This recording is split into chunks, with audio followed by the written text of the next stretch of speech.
Hindi niyo kong laban. Kayo manakot. Sino may tama sa inyo? Ako wala, ikaw Jessica.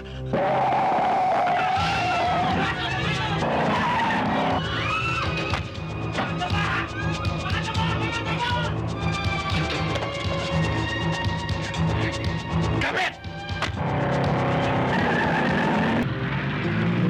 Yung mga bisita niyong hapon, importante raw hong makipagkita kayo at may pababasa raw sa inyong bagong kontrata.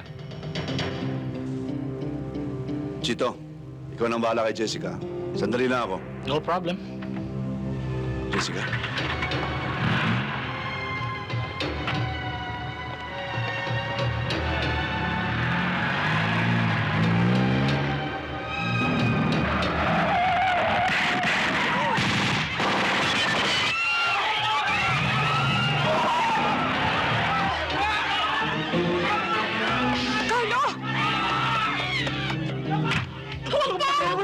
Hindi niyo kong laban.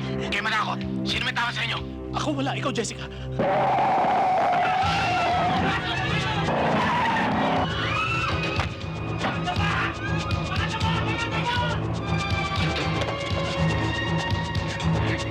Kapit!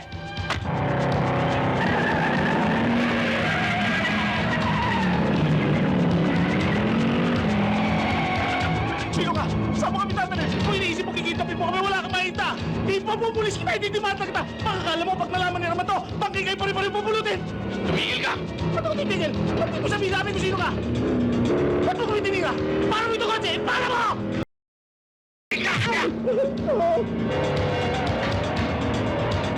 Yung bumanat sa inyo!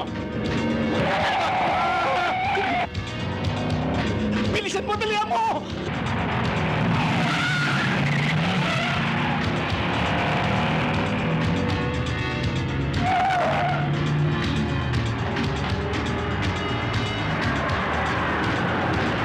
Wala! Tara!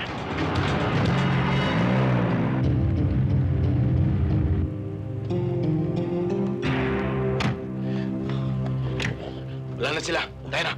Iwanan na natin kotse dito. Marco, saan tayo pupunta? Kung gusto mo mamatay, maiwan ka. Tara.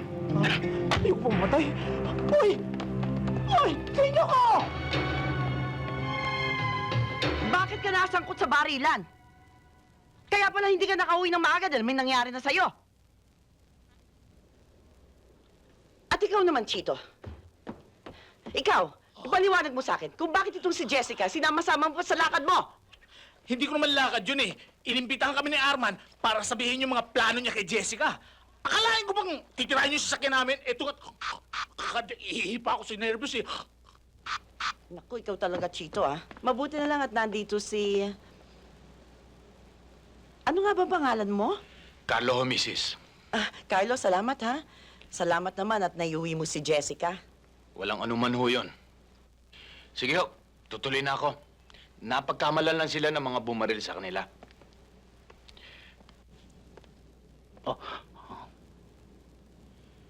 Sa susunod, pag-ingatan mo si Jessica. Pangalagaan mo siya mabuti. Oo ba?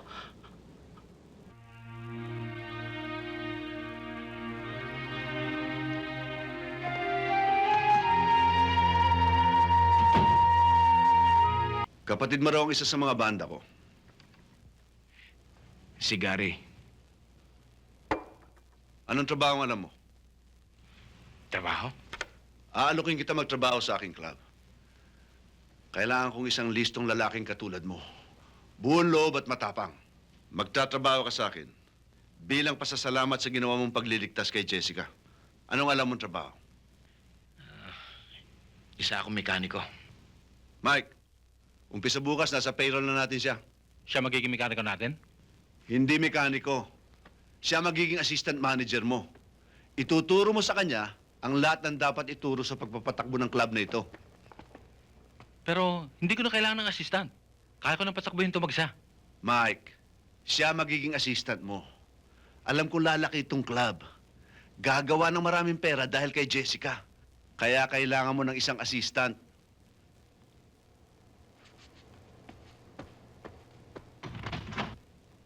Carlo, meron pa ako mga ibang negosyo. Pero magiging sapal yon sa kikitain ng club na ito. Kailangan ko lang na maging matapat ka sa akin.